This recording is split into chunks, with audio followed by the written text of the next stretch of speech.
Willkommen zur ersten virtuellen Buchmesse in Deutschland, organisiert vom Internationalen Buchverband. Nun stellen wir unseren neuen Gästen, Roger Inka, Giulietta de Ossa und Maria Magdalene, einen anderen Teil der Welt vor. Dieses Treffen wurde von unserer Kulturbotschafterin Luisa Hadet zusammengestellt. Es kann losgehen.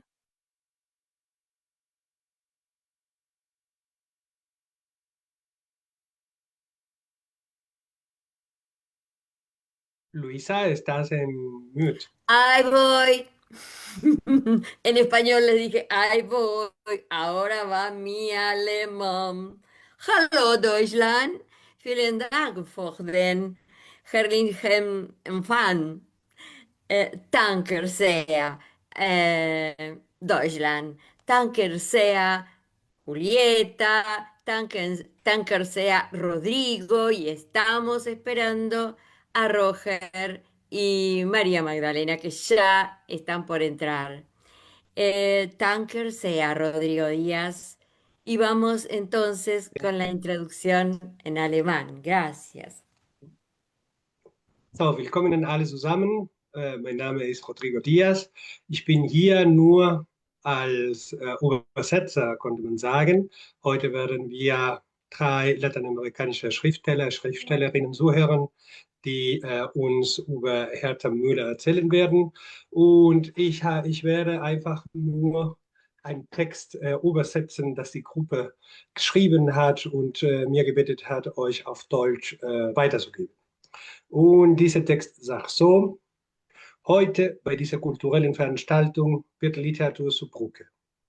Und über diese Brücke gehen Dichter und Erzähler aus 3 Ländern mit einem Geschenk in den Händen. Der Gewissheit, dass die Wahrheit, wenn sie schon gesagt wird, heilen kann. Es sind Roger Lázaro Inca aus Peru, María Magdalena Lena aus Argentinien und Julieta de Osa aus Kolumbien und Spanien.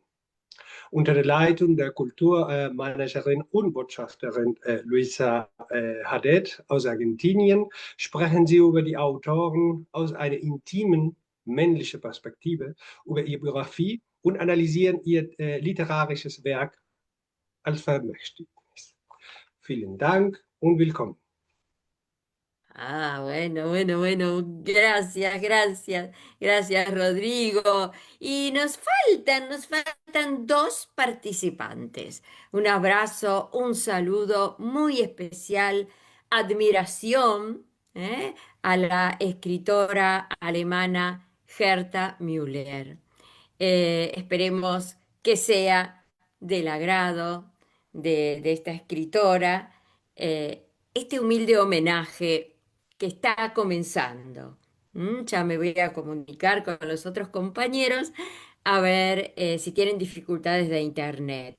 Mientras tanto, les cuento que tenemos en pantalla a Julieta de Ossa. Ella es escritora, es artista plástica, es, por supuesto, pintora, gestora cultural. Es colombiana, Julieta de Osa, nacida en Fredonia, Antioquia. Su obra literaria y pictórica ha sido reconocida internacionalmente por su profundidad espiritual y estética. Ha publicado varios libros, ha participado en antologías globales y expuesto su arte en América y Europa. Actualmente reside en Madrid, donde continúa promoviendo la cultura internacional latinoamericana, por supuesto. Ha sido distinguida como embajadora universal de la cultura por Bolivia UNESCO. Y se va a referir a nuestra admirada escritora Herta Müller. Adelante, Julieta, mientras esperamos a los compañeros. Activa tu micrófono.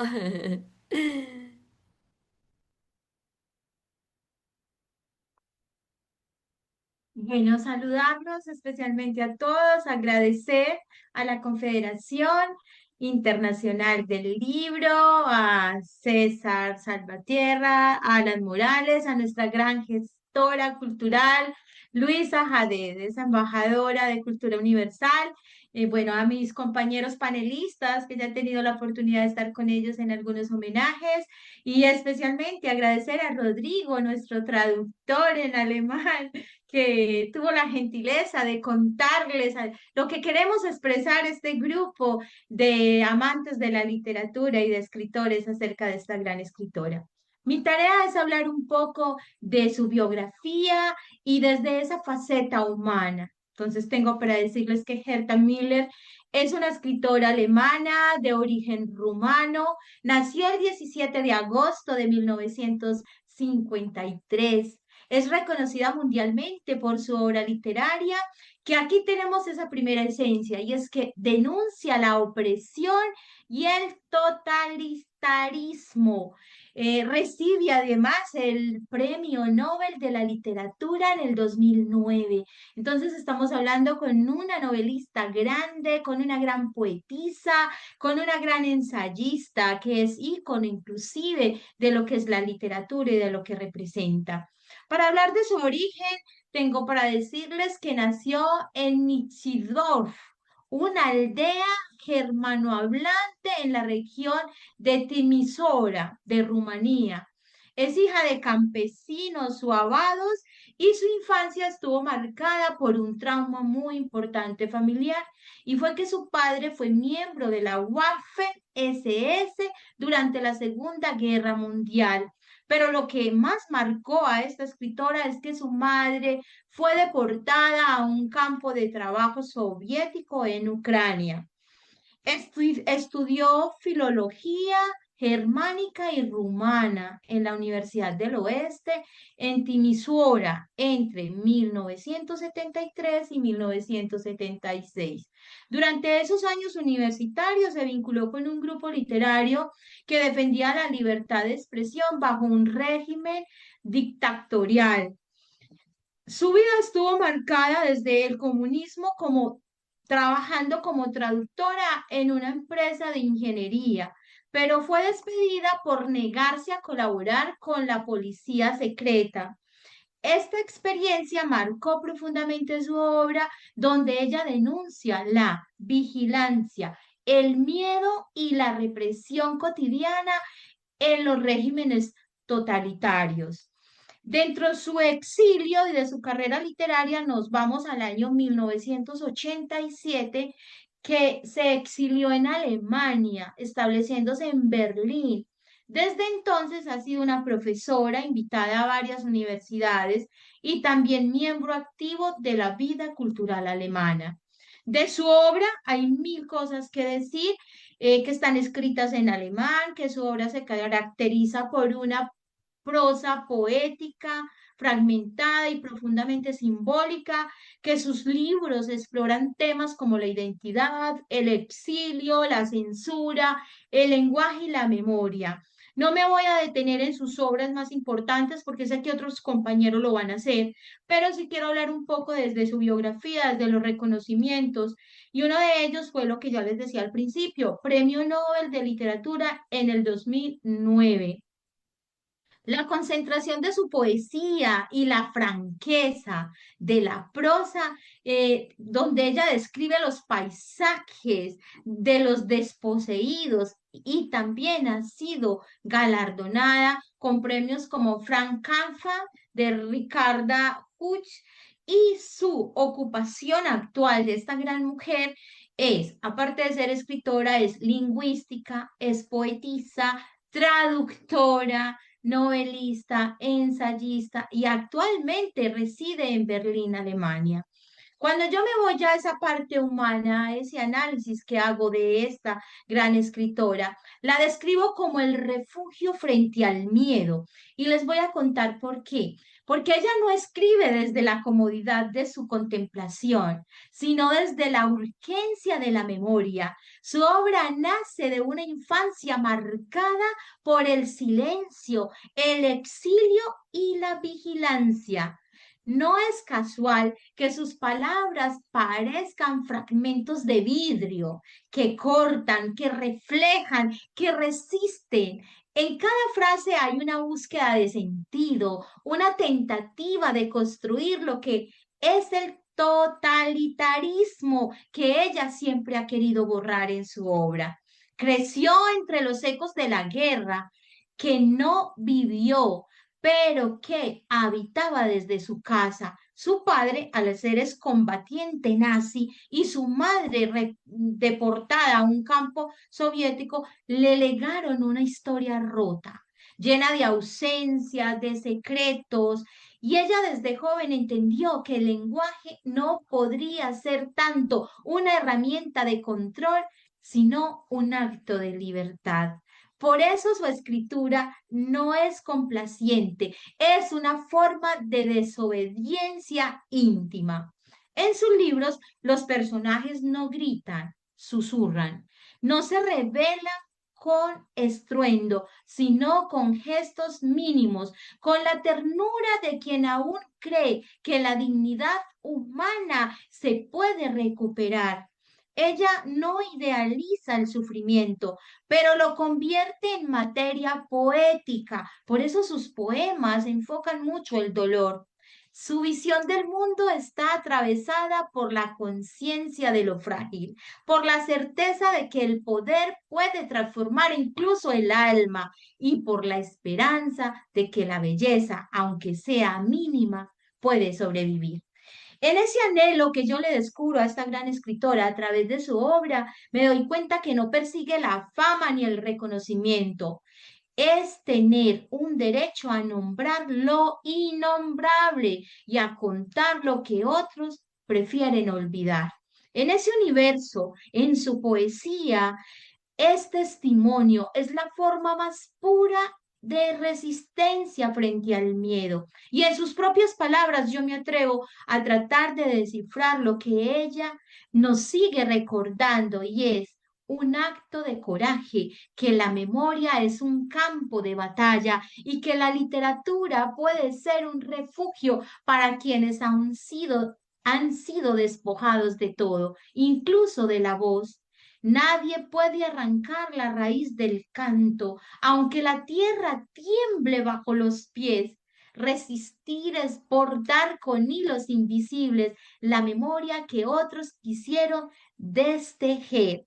Y para cerrar mi intervención, yo siempre dedico algunas palabras a esa persona que me permitió estudiar su obra y conocer más, y es decir, en el silencio del exilio, Herta teje palabras como el abrigo. No escribió para olvidar, sino para recordar sin miedo. Su promesa es una cuchilla y una caricia, una memoria que no se rinde, una voz que nace del temblor y que se alza contra el olvido. Desde la sombra del totalitarismo, ella nos enseña cada día que escribir es resistir con belleza cuando todo parece perdido. Muchísimas gracias. Gracias, Julieta de Osa, desde Madrid, España. Me emocionan tus intervenciones en cada homenaje, amiga querida.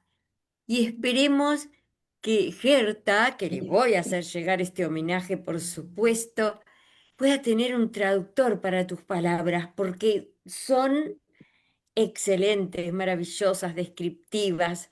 Nos has llevado a emocionarnos, por supuesto, por supuesto. Vamos ahora con Roger Lázaro Inca. Les cuento que Roger Lázaro Inca es escritor, poeta peruano, nacido en Trujillo en el 66. Su obra se caracteriza por una profunda reflexión sobre la identidad nacional, la historia y la existencia. Ha publicado libros como El Perú es un libro mal leído y De cuentos no vive el hombre y muchísimos más. Y ha sido reconocido internacionalmente, incluyendo el premio Enrique Pleguezuelo en España. Su estilo combina crítica social, lirismo y filosofía. Gracias, Roger. Adelante.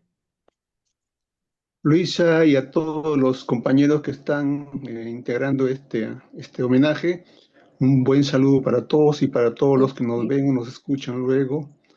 Feliz de participar en este homenaje y vamos a hablar de Herta Müller. Estamos planteando una especie de ensayo sobre su poética. Hemos manifestado que es la poética de la suspición. ¿Qué suspición? Aparentemente es una palabra en desuso, pero del análisis profundo en sus matices podemos rescatarla y establecerla de nuevo. Aunque suspición y la palabra sospecha son prácticamente sinónimos, algunos autores sugieren sutiles diferencias. Mientras que la sospecha se centra en la creencia de que algo malo ha ocurrido, la suspición se enfoca en la anticipación de que algo malo podría ocurrir. La suspición es, por tanto, un estado mental más preventivo y menos certero que la sospecha. Entonces, la palabra suspición es, sin exagerar, el corazón invisible de toda la obra de Herta Müller. En sus novelas, desde En Tierras Bajas hasta La bestia del corazón o Todo lo que tengo lo llevo conmigo, la suspición no es solo un sentimiento, es una forma de vida bajo la dictadura. Podemos plantear algunos puntos. 1. La suspición como atmósfera en Herta Müller. Bajo el régimen de Nicolae Ceausescu, en Rumanía, Müller vivió en una atmósfera donde la desconfianza era el aire. Todos vigilaban a todos. Ella nació en 1953 en Banato, rumano, dentro de la minoría alemana del país. Su infancia transcurrió entre los restos del nazismo y la dictadura comunista de Ceausescu. Desde temprano conoció el miedo político, la delación vecinal y la censura. La policía secreta infiltraba a vecinos, colegas y familiares. Por eso, cuando se define la suspición como la impresión de que algo oculto o desconocido puede estar sucediendo, se está describiendo exactamente la condición humana de sus personajes. En Müller, la suspición no es paranoia, es supervivencia. Toda la obra de Herta Müller puede entenderse bajo una sola palabra que la atraviesa por completo: suspición.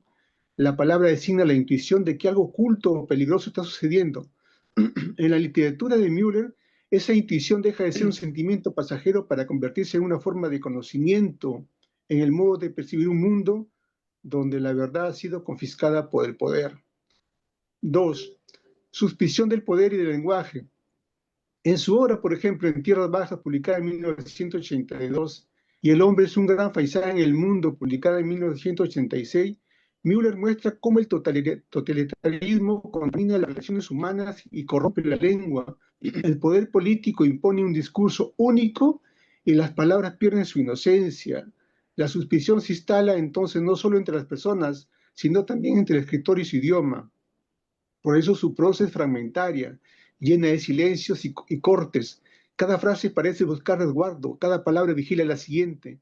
En La bestia del corazón, publicada en 1994, esa desconfianza se convierte en una estética. La lengua desconfiada se vuelve la única forma de verdad posible. En el lenguaje, en Müller describe con miedo, podríamos decir, pero es justamente ese miedo lo que preserva su lucidez. 3. Suspición del cuerpo y de la memoria. En Todo lo que tengo lo llevo conmigo, obra publicada en el 2009, el cuerpo del protagonista, deportado a un campo de trabajo soviético, se convierte en el escenario de la sospecha. Cada gesto, cada mirada, cada palabra puede significar la muerte. Aquí la suspición deja de ser una reacción mental y se convierte en una condición física. Vivir es sospechar, respirar un acto vigilado.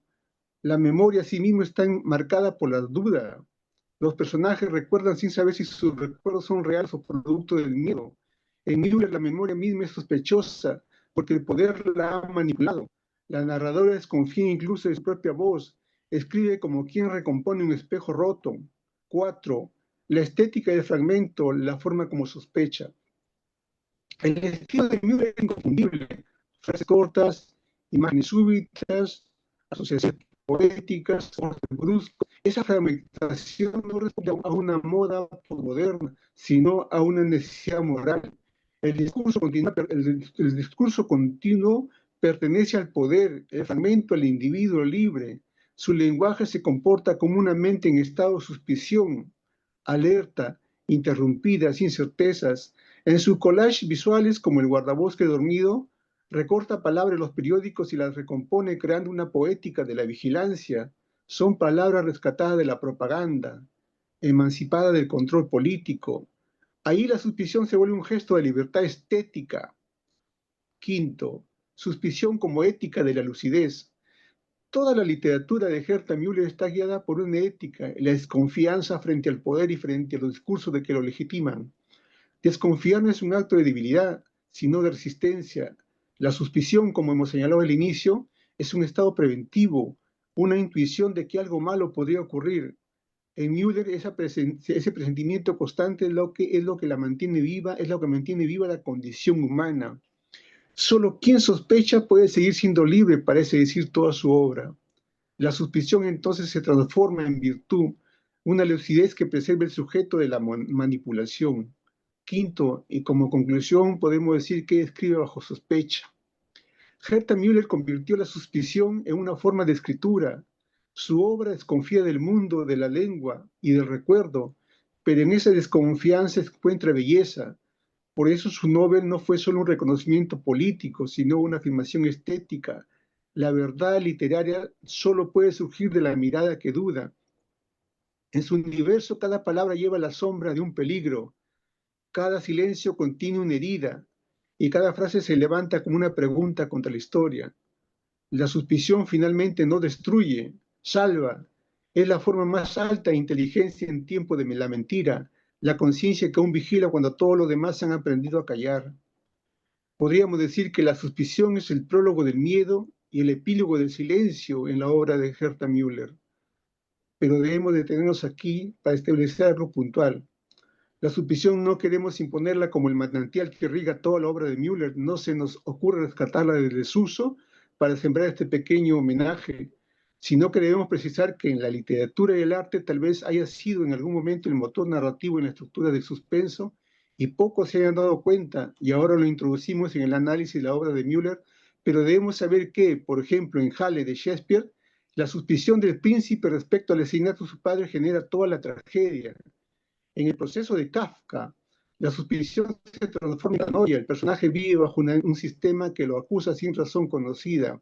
En el cine, por ejemplo, en La ventana indiscreta de Hitchcock, literalmente una parábola sobre la suspición. Copiando la referencia de alguna de sus obras de nuestra homenajeada, bajo régimen de censura y represión, la suspición es un axioma, es un método de supervivencia. Son en la tierra los ciruelos verdes. Discúlpame, Roger, discúlpame. Y por Está eso voy haciendo, acabando para decirte que todo está muy bien.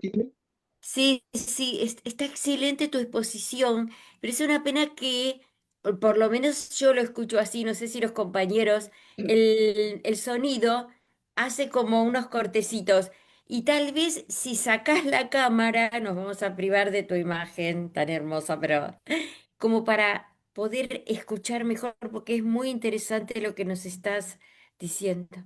Adelante. Perfecto, vamos ahí. A ver, vamos a retomar. Sí, Vamos a ampliar la referencia de alguna de sus obras. ¿Se escucha mejor ahí? sí, total. Decimos que bajo regímenes de censura y represión, la suspición no solo es una emoción, es un método de supervivencia. Por ejemplo, en La bestia del corazón y La tierra de las ciruelas verdes, los personajes viven atentos a los signos mínimos de peligro. Perciben en el silencio un gesto cotidiano en la posibilidad de la traición. De esa vigilancia nace una poética singular, una prosa que ve más de lo que dice, que escucha el eco del miedo en cada palabra. Esta estética de la fractura produce una descomposición del yo. El sujeto mulleriano está hecho de fisuras entre el idioma natal y el impuesto, entre la patria y el exilio, entre la voz interior y el lenguaje público. La suspición en ese sentido no destruye, revela las grietas por donde se filtra la verdad de la existencia humana bajo el terror. En los ensayos, por ejemplo, en El hambre y seda y El rey se inclina y mata, Müller lleva esta actitud al plano reflexivo, desconfía del discurso oficial, del orden simbólico, incluso de la memoria propia. Escribir para ella implica desenmascarar el lenguaje del poder, someterlo a la misma sospecha con que un perseguidor revisa las huellas de su víctima. Herta Müller llega al Premio Nobel de Literatura en 2009 precisamente por convertir la suspición en arte. Su obra denuncia los mecanismos invisibles del terror político, la delación, la censura, la identidad fracturada. El Comité del Nobel la reconoce por la concentración de la poesía y la franqueza de la prosa con la que describe el paisaje de los poseídos. Y ese paisaje está hecho de lo que hemos expuesto, una perpetua sospecha de lo que no se puede nombrar. Tal es así que con respecto al gran galardón, podemos decir que cabalgó con la palabra de la memoria del hambre al Nobel. En 2009 publicó El hambre y el ángel, traducido también como El ángel del hambre, basada en los testimonios del poeta Óscar Pastior y en los recuerdos de su propia madre sobre los campos soviéticos. La novela revela la deportación de los alemanes de Rumanía a los Gulag tras la Segunda Guerra Mundial. El protagonista dice en esta obra: el hambre era mi ángel de la guarda. Esta metáfora terrible y hermosa expresa cómo la necesidad se convierte en compañía, cómo el dolor se hace místico. El libro combina prosa poética, testimonio y metáfora, una técnica que Müller perfeccionó durante toda su vida. En consecuencia, por la concentración de la poesía y la franqueza de la prosa con que describe el paisaje de los poseídos, dijo la Academia, ella fue homenajeada con este galardón mundial que fue el Premio Nobel. Entonces podemos decir que ella misma en su discurso de aceptación titulado Cada palabra sabe algo del círculo vicioso, ella dice que en la dictadura cada palabra tiene una segunda voz, una sombra, y esa sombra nunca se va.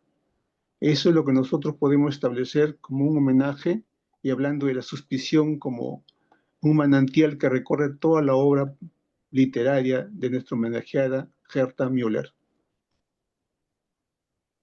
Ay, nuevamente, ahora un escalofrío me recorre. Yo creo que a Malena, a Julieta también, escuchando este análisis espectacular, Roger, que nos hace entender mucho más de la obra de Herta Müller.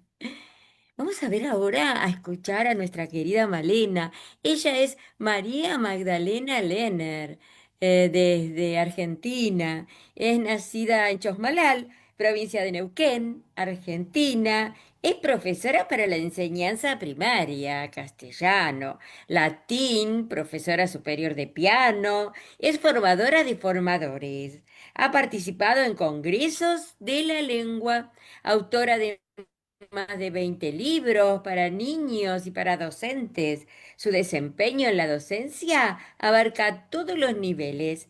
Ha sido jurado en certámenes literarios, ha participado en ferias virtuales en varios países del mundo, ha dictado el seminario El cuerpo y la voz, pilares de tus emociones, y es coordinadora del taller de escritura Los Escribientes. Adelante, Malena querida, te escuchamos. Buenos días, realmente un gusto estar aquí en este homenaje, realmente un gusto estar con estas tres personas maravillosas que son ustedes, que pudimos conformar un grupo sin conocernos y todo se fue encadenando. Por lo tanto, yo voy a empezar a retomar lo que dijo Roger, la expresión de Herta Müller: todo lo que tengo lo llevo conmigo. Porque justamente ahí está el poder compartir ciertas experiencias sin tener conocimiento. Me voy a dedicar un poco a la poesía, porque no solamente tenemos la prosa que ya señalaron la narrativa que ya señalaron los compañeros escritores, sino también que Herta incursionó en la parte de la literatura infantil, y seguramente por haber trabajado dentro del parvulario, eso la llevó a que pudiera compartir para todos los demás algunas características de todo lo que fueron señalando: el exilio, la desprotección, el impacto que la represión supuso no solamente en ella, sino en todo su pueblo, pero además cómo influyen esas experiencias siendo un miembro de la minoría alemana y lógicamente luego su posterior exilio. Yo me tomé el atrevimiento de tomar el collage que también lo nombró Roger, porque justamente esto fue lo que a mí me llamó la atención. ¿De qué manera a veces nosotros les proponemos a nuestros alumnos o a nuestros talleristas que compongan a través de recortes? ¿Y qué hizo Herta? Tomaba justamente esas frases, esas palabras de distintos periódicos o folletos para transformarlos en cartas para sus amigos, para sus conocidos, y se ha transformado en algo muy importante para los coleccionistas. Es un trabajo visual que además imprime algo que es otra de las cosas que me llamó la atención en esta literatura poética. No hay signos de puntuación.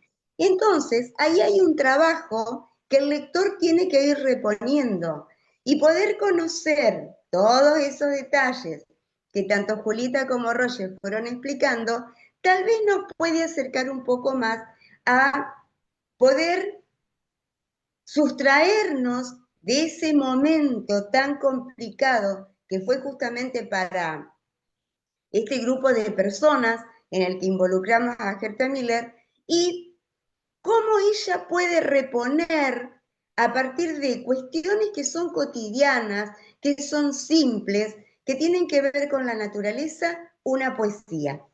El primer collage que les acabo de mostrar lleva como título Madre se convirtió en ortiga, porque no tienen título sus obras. Y dice así: Madre se convirtió en ortiga, padre se convirtió en un álamo. En lugar de esto me dijo uno durante la cena: todo amor se nos convierte en lampazo. Yo sé en lo que él se convirtió y cómo yo me empaqueto, pero me gustaría hacer la espuma en la boquilla del clarinete, el penumbroso dinero de los ladrones o el flaco ladrido de los perros contra la marca de las costillas de una chaqueta. No es fácil para nosotros poder interpretar, y espero no cometer demasiado desatino, pero lo tomé como algo de decir, tomo la naturaleza, la ortiga, el álamo, elementos fuertes, elementos contundentes, tal vez hechos de la naturaleza que para ellos constituían un pilar. Me dijo uno, hay una conversación, pero ¿quién es ese uno? ¿Es el que le escucha? ¿Es el compañero de lucha? ¿Es el familiar? Sin embargo, aparece la palabra amor, a pesar de todo ese desarraigo, de todo ese exilio. Pero ella sabe dónde se ubica. Yo me empaqueto, dice en algún momento. Y sin embargo vuelve a otra cuestión cotidiana. La boquilla, la espuma de la boquilla de ese clarinete que tal vez está anunciando algo mejor. Pero al final vuelve a esa denuncia. El flaco ladrido de los perros, como metáfora que señalaran los compañeros, contra la marca de la costilla de una chaqueta. No solamente los perros están flacos, nosotros también estamos flacos. Nosotros también sufrimos esa represión, sufrimos esa falta de empatía de pronto y tenemos que estar en un lugar que no es el nuestro. Ese es uno de los textos. ¿Puedo leer otro? ¿Sí? Bien. Aquí tenemos otro collage. ¿Sí? Otra postal. Y este se llama La ciudad del puerto. Como que trata de transmitir, es lo que yo interpreto desde mi humilde opinión, porque no soy crítica literaria, lógicamente, cómo se va desvirtuando no, cómo va trasladando algo que tenía que ver con la naturaleza a algo más ya relacionado con la ciudad. Y también nos encontramos con elementos que nos llevan a que pensemos en esos momentos complicados para este grupo de personas. Dice así: la ciudad del puerto tiene la barriga de agua espumosa. El cielo de carne de sandía, el camino rural, para el apartadero una grieta de señales y ninguna vía paralela. Una boca llena de viento, una joroba de maíz, apretado, muy espetado verde. Le pregunté por qué precisamente tú tienes que marcharte con esas gaviotas de Pisa, y le miré de lado mientras hacía las maletas. Otra vez, esa manifestación lírica de una personificación, una barriga de agua espumosa. ¿Por qué? ¿Por qué la ciudad del puerto tiene esa barriga? ¿Qué le pasa? Hay muchos que se van, hay muchos que comparten esa ida del lugar de origen. Y sin embargo el cielo, a través de la carne, nos está manifestando un color, un atardecer o un amanecer. Vuelve otra vez, que ya lo mencionaron, a lo relacionado con el maíz. Disculpen. Y otra vez ese personaje imaginario, tú. ¿Quién es el tú? Pero yo me tengo que ir. Tengo las maletas preparadas. Entonces, para retomar, todo lo que tengo lo llevo conmigo. Lo tengo no solamente en mi maleta, sino también en mi corazón, en mi pensamiento y en mi voz. Y aquí es ese lenguaje, esa audacia que Herta tiene para decir de lo cotidiano algo que nos deja pensar. Excelente la selección que has hecho para traernos, Malena. Gracias. Gracias. Cuánto para analizar, cuánto hay detrás de la literatura de Herta Müller. Cuánto más, Sí, cuánto más. ese retrato que hace justamente de los desposeídos y que ya se hace carne, Claro, porque los otros no tienen voz. Entonces ella tiene la posibilidad de poner voz a esos personajes. claro que sí. Bueno, me encantó. Si alguien más quiere agregar algo a esta parte, si no pasamos al cierre que va a estar a cargo de Rodrigo, porque después tenemos un video, que hemos hecho con mucho cariño, Gerta Müller. Em, No ¿Les Yo sé si hay parece? agregaría esto. posibilidad, no sé Julieta, si de pronto hay de posibilidad de cerrar diciendo algo en la maravillosa intervención de nuestra compañera y es: la pluma de ella es el filo que corta el silencio, la voz de los que vivieron sin voz. Y en cada palabra, en el eco del exilio, esta mujer hizo un jardín que florece entre escombros y sol. Gracias por vestir la verdad con poesía y por hacer del dolor una forma de luz. Es que a ah, veces justamente la poesía surge de la herida, Sí. justamente eso. No, ¿Cómo, no cómo solo lo hizo. podemos, cómo lo podemos manifestar? Además, el peso emocional, a través de esas palabritas que son cotidianas, pero el peso emocional que carga Herta. Entonces, sí, lógicamente, la poesía puede cerrar heridas o puede hacer ver esas heridas para que no volvamos a cometerlas. Sí, muy bien. así es. Qué suerte que tenemos en este mundo, en este planeta, que existen traductores. A ver, porque si no, nunca hubiéramos podido leerte, Gerta Müller. Y además el lujo que tenemos hoy, que tenemos a Rodrigo Díaz, que él es argentino, es un escritor que ya ha estado en la feria. Es argentino, pero vive en Alemania hace mucho tiempo, es profesor ahí y demás. Así que, ¿les parece? Ya le damos la palabra para adelante, entonces, Rodrigo. Bueno, hola de nuevo a las tres y a Lázaro, y muchísimas gracias por una ponencia tan rica y tan informativa y tan estética también. Eh, y Luisa, como siempre, gracias por la invitación. La verdad que es algo muy enriquecedor esta feria que están llevando adelante.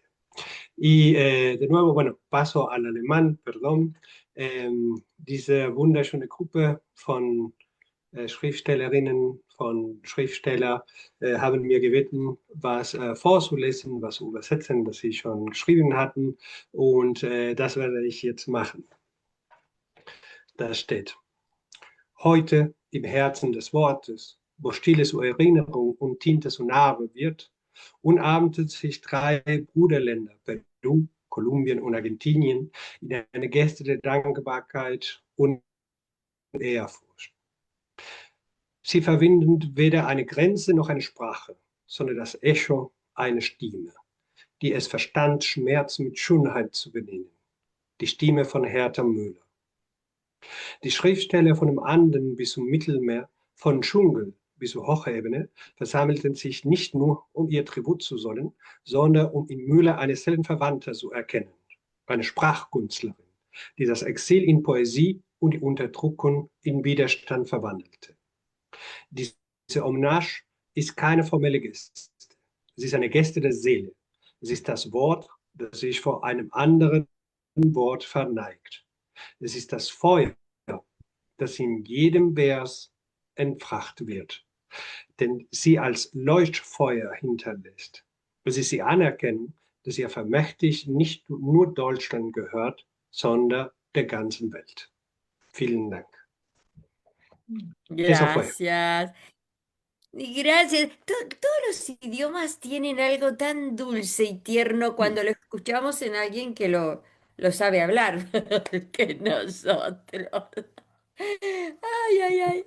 Bueno, vamos a compartir el video que cariñosamente yo pude hacer con un fragmento de una de las lecturas de Herta, ¿eh? Vamos a ir a ver si lo podemos disfrutar. A ver, ustedes me dicen, estamos ahí.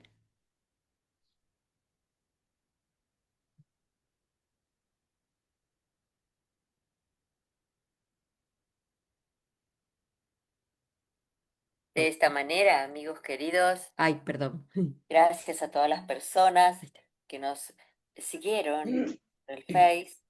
De esta manera, como les decía, nos vamos de la Feria Virtual Internacional de Alemania.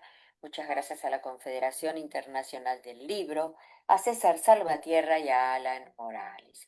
Este fue un homenaje a la admirada escritora alemana Herta Müller. Y vamos a la lectura de uno de sus relatos. Este es El rey se inclina y mata. Es un fragmento, ¿eh? Simplemente un fragmento que queremos compartir con ustedes. Y dice así. Así era estar en medio del campo de maíz. Mazorcas con pelo de vieja. Se les podían hacer trenzas y con los dientes rotos y amarillos. Los granos de maíz. El propio cuerpo murmuraba, como las hojas, y era tan poca cosa como el viento vacío en el polvo. La garganta seca por dentro de sed, en lo alto un sol, ajeno a todo, como una bandeja de las que usa la gente distinguida para servir un vaso de agua a un invitado. Hasta el día de hoy me ponen triste los extensos campos de maíz. Siempre que paso junto a campos de maíz, en tren o en coche, cierro los ojos. Al instante me invade el miedo a que los campos de maíz se pongan de pie y recorran la tierra. Yo odiaba el campo cerril, que devoraba plantas y animales silvestres para alimentar plantas cultivadas y animales domésticos. Cada campo cultivado era una suerte de museo de las distintas formas de muerte, un festín de cadáveres en flor. Cada paisaje representaba la muerte. Las flores imitaban los cuellos, narices, ojos, labios, lenguas, dedos, ombligos, pezones de las personas que daban tregua. Tomaban prestadas las partes del cuerpo amarillo, cera, blanco, cal, rojo, sangre o azulado cardenal, y emparejándolo con su verde, derrochaban aquello que no les pertenecía. Y luego esos colores calaban a través de la piel de los muertos como querían. Los vivos eran tan tontos que se morían por los colores. En los muertos florecían porque la carne se había rendido. Yo conocía de haber visitado a los muertos las uñas azules, el cartílago amarillo de los verduzcos lóbulos de las orejas, donde las plantas ya han hincado los dientes, impacientes por lanzarse a su labor de putrefacción en el centro de la habitación más bonita de la casa, sin esperar a la tumba. En las calles de aquel pueblo, entre las casas, pozos y árboles, pensaba, estos son los flecos del mundo. Uno debería vivir en la alfombra, que es de asfalto, y solo está en la ciudad. No quería que me atrapara aquel panóptico en flor que derrochaba todos los colores. No quería dejar mi cuerpo a disposición de aquel voraz fuego de verano disfrazado de flores. Lo que quería era irme, lejos de los flecos, irme a la alfombra, donde el asfalto que pisan los zapatos es tan resistente que la muerte no puede atravesar la tierra para treparte por los tobillos. Quería viajar en el tren, como una dama de ciudad, con las uñas pintadas de rojo, caminar sobre el asfalto con coqueteos zapatitos, como cabezas de lagarto, oír el seco toc, toc, toc de los pasos, como el que había oído en 2 ocasiones en la consulta del médico en la ciudad. Aunque solo conocía campesinos, no me hacía a vivir dentro del cerco de presa de las plantas, con el reflejo del verde de las hojas sobre la piel.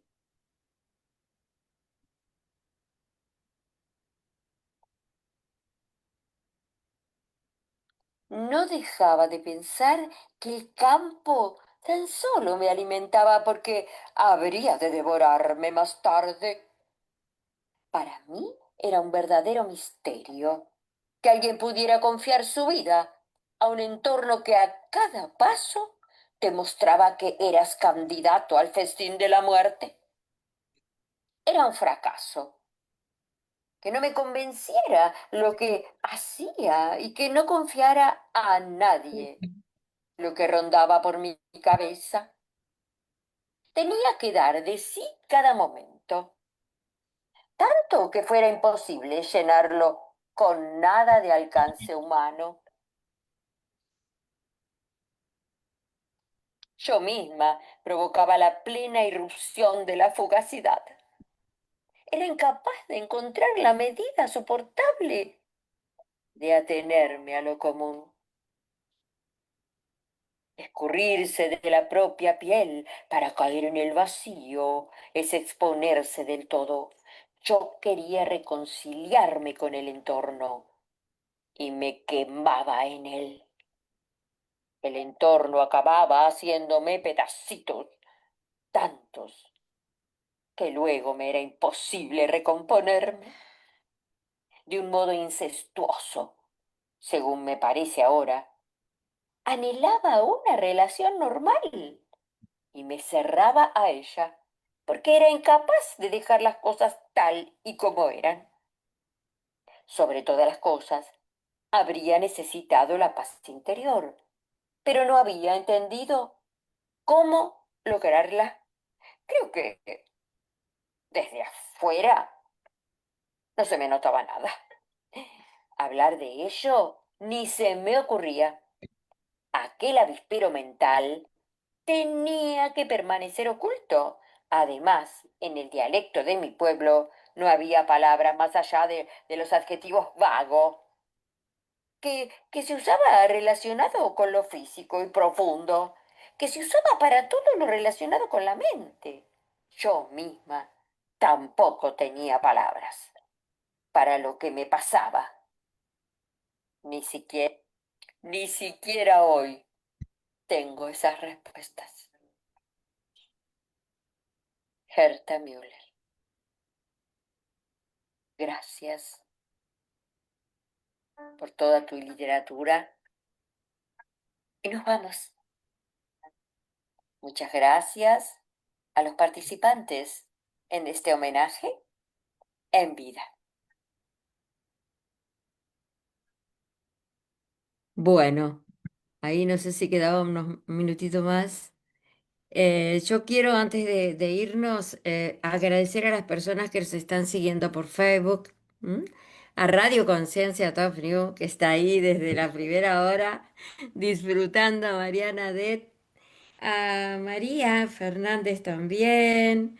Bueno, ya estamos a Estrella, Luna, Tierra y Sol, que también lo está viendo.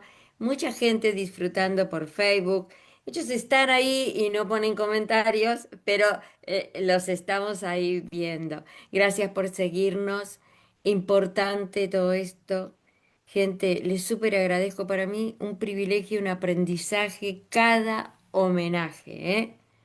Así que ir pensando que ya nos vamos para México a hacer valijas. Gracias, Rodrigo. Un saludito cortito, Juli, parece que tenemos tiempo. Bueno, tan cansear, más o menos, Julieta de Osa, gracias, gracias al panel, a Roger, mi gran amigo que tanto quiero, a María Magdalena, gracias. Bueno, a Rodrigo, mil gracias más por cantar en el idioma de allá lo que queríamos decir. Y bueno, y Luisa igual, y a todos los que están conectados, está conectado René Sí. Aguilera Fierro desde Bolivia, está haciendo comentarios también el maestro. Entonces, a todos los que están conectados ahí, muchísimas gracias. Y bueno, nos encontraremos en un próximo homenaje, Claro que seguramente. sí. Roger, un saludito.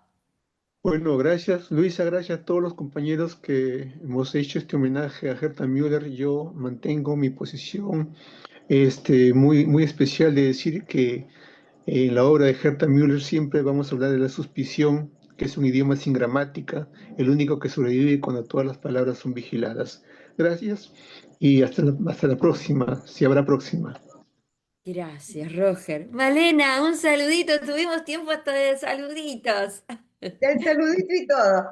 Un placer, lógicamente, compartir con ustedes, más duchos, Roger y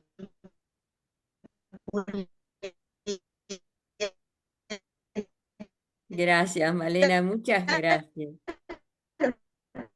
Mira, ya. Justo, realmente te justo, agradezco justo te infinitamente. duró el internet para todo, ahora ya te está. Sí. Rodrigo, ¿qué te pareció ser el intérprete de estas personitas de América?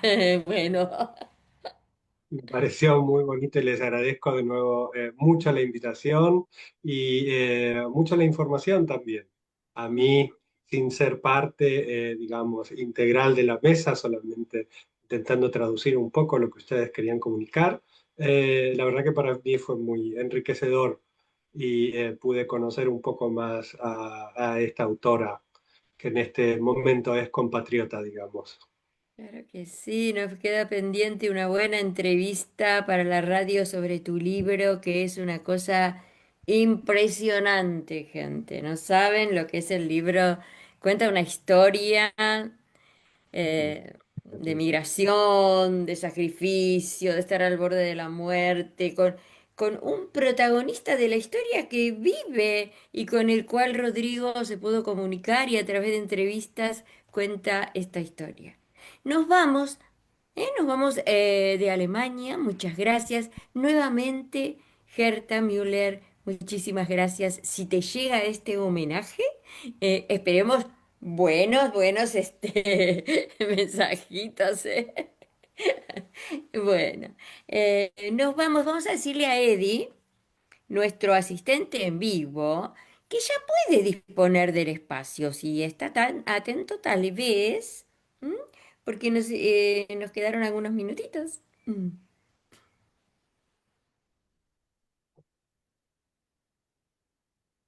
Pero es mejor que sobre y no que falte, decimos en mi país. No sé si les interesa improvisar. Em, yo no lo tengo a mano, pero seguramente se puede encontrar algo de ella en alemán. Tal vez les interesa escuchar. Ah, pero algún seguía. alemán. Buenísimo. ¿Tienen ustedes algo a mano que puedan mandar por el chat del Zoom o me Ah, voy a mira. buscar rápidamente en internet? A ver si yo encuentro algún poema de ella o algo que les pueda Ay, leer. sí. Ay, yo ahora no lo tengo aquí porque estoy Estoy en mirando. estos minutitos que quedan. Voy a ver si Eh, rápidamente sale algo. a ver.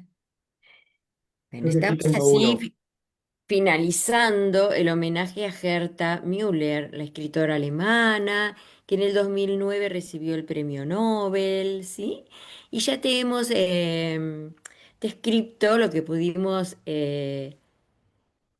Aquí encontré investigar. uno. ¿Ya No encontraste encontré algo, algo. Rodrigo? Si les interesa, A ver, dale. encontré uno que se llama Es gibt Tage schwer wie Erde leer. Ahí lo La tenemos. traducción sería, hay días pesados como la tierra vacía. Ajá. Y el poema dice así.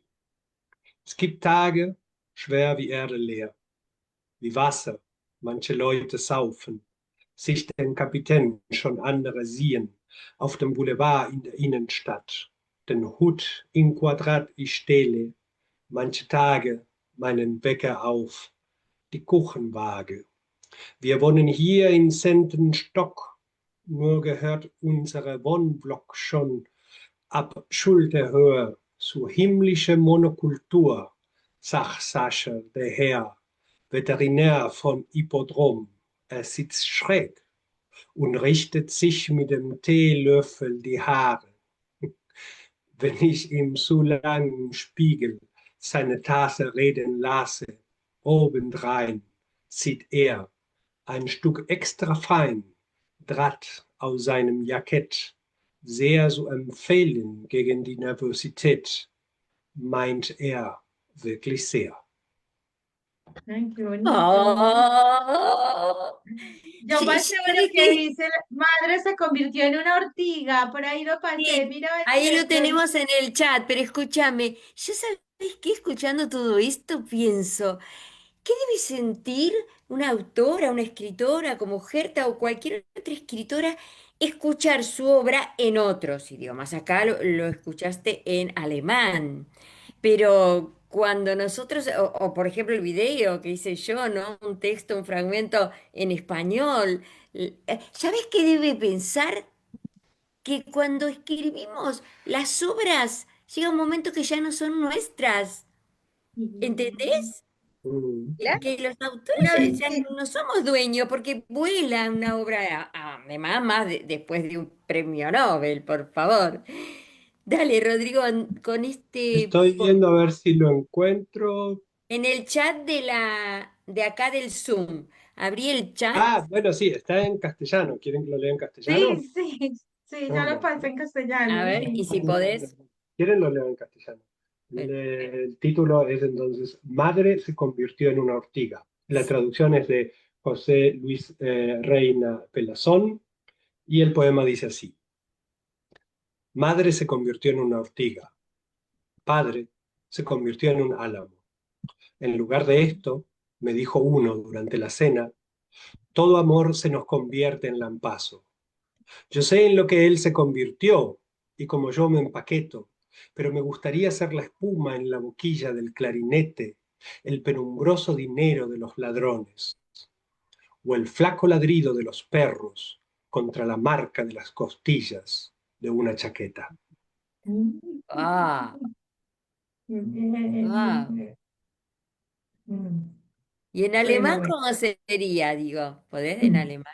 No, no me pidas traducirte esto ahora Es lo instantáneamente que porque te no iba a puedo. decir, ojo, porque a Puedo intentar veces, buscarlo en claro, internet. a veces la poesía es muy difícil en las traducciones, porque hay que captar todo, hay que captar el mensaje, hay que captar la sensación, la emoción del poeta, del que, el autor, ¿no? Bueno, Eddie, ¿estás claro, por ahí? Estamos, perdón, sí. perdón. Por eso yo les decía hoy que para mí fue el desafío de encontrar esto, que aquí está lo que acaba de, con lo que yo inicié, lo que acaba de leer Rodrigo, Lo tenés en es alemán, sí, ¿no? No llego a ver. Claro, lástima que no me mandaste foto, Malena, y lo claro, compartimos en ahora ya pantalla, lo tenés. así. Pero Sí, bueno, era mi sorpresa también, Luisa. sí, la verdad que No, lo sí, importante es eso, espectacular. y lo que acabas de decir, una vez que la obra está terminada y pudo salir, ya no es más de uno. No es Lo más de uno. importante es justamente cuando lo escuchamos en voces de otros y en otros idiomas, ¿qué puede suceder? Y bueno, a lo mejor Gerta nos contesta. Ay, sí, yo le mandé algo por Facebook, vamos a ver si lo ve. Bueno, Eddie, ¿estás por ahí? No, parece que no aparece nuestro asistente en vivo. Yo tengo una traducción en alemán, pero no sé si sea la correcta. Yo la voy a poner en el chat, a ver si la Sí. mira Rodrigo, a ver si alcanza a medio leer, que estaba tratando de traducir en alemán el poema precisamente que leyó en español. Ay, no sé, a lo mejor está medio bien, digamos. Juli, Todavía no me llegó, no llegó al chat. todo lo que hace Julieta está bien, así que esta traducción en alemán debe estar bien. No sé ¿Pudiste, bien. lo pudiste compartir? Sí, ya lo puse en el chat, lo puse en el Ah, chat. ¿Lo ¿lo ven leíste en el chat ustedes? acá A del ver. Zoom o del...? No, yo no lo veo. En el En Zoom el chat de atrás Zoom, sí, en el chat de Zoom lo puse. no Ahí subió está. todavía. Ahí Ah, está, ahora, ahora ahora sí. sí. Mm. Sí, yo no sé si la hiciste por ahí con un poco de asistencia de inteligencia artificial. Sí, Yo me puedo sí. imaginar que por ahí el cuidado de las palabras debe haber sido bastante intenso, la selección de las palabras. No sé si será lo mismo el resultado este. Si quieren, se los leo, así como A está. Sí, ver cómo. léelo. Está. Mamá se convirtió en una ortiga, es literalmente mucha pura su Brennnessel. Yo recién estaba buscando justamente eso en Google, pero no lo encontré. Les leo Ah. cómo quedaría así. Mutter wurde zu Brennnessel. Vater wurde zu Pappel. Stattdessen sagte mir eine bei Abendessen, jede Liebe wird uns zu Kletter. Ich weiß, worin es sich verwandelte und wie ich mich verpackte, aber ich möchte dem Schaum am Mundstück der Klarinette sein, das schartige Gell der Diebe oder das dune Bellen der Hunde gegen das Rippenzeichen eines Jacketts. Se escuchó precioso, con todo el respeto de la autora. Esperemos que Pero no no quiera está tan decir exacto. lo que escribió.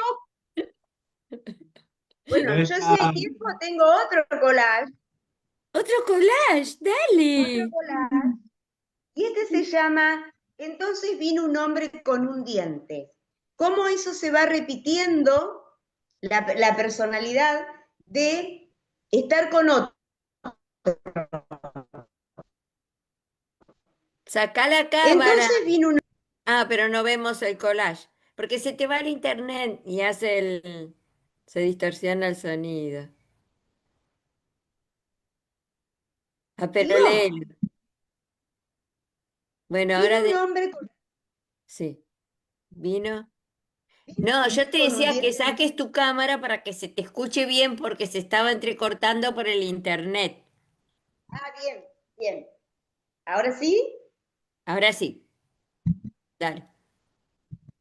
Entonces vino un hombre con un diente de oro, me preguntó qué es un paralelogramo, entonces yo dije, pues no lo sé. Entonces dijo, no importa, madame, conozco a dos que lo llevan como baratija consigo, pero también como plantilla del calzado, en días especialmente fríos. Entonces dije yo, sí, así lo dice, conozco también a uno personalmente, al otro de oídos. Eso me alcanza ya. Bien, ordenadamente para este malestar. Esto está tomado de los pálidos señores con las tazas de moca. Por lo tanto, cuando tenemos a quien lo tradujo, que por aquí lo tengo, Luis Reina Palazón, tendríamos que tener en cuenta el contexto en general de la obra Claro, poética por de supuesto. Gerta.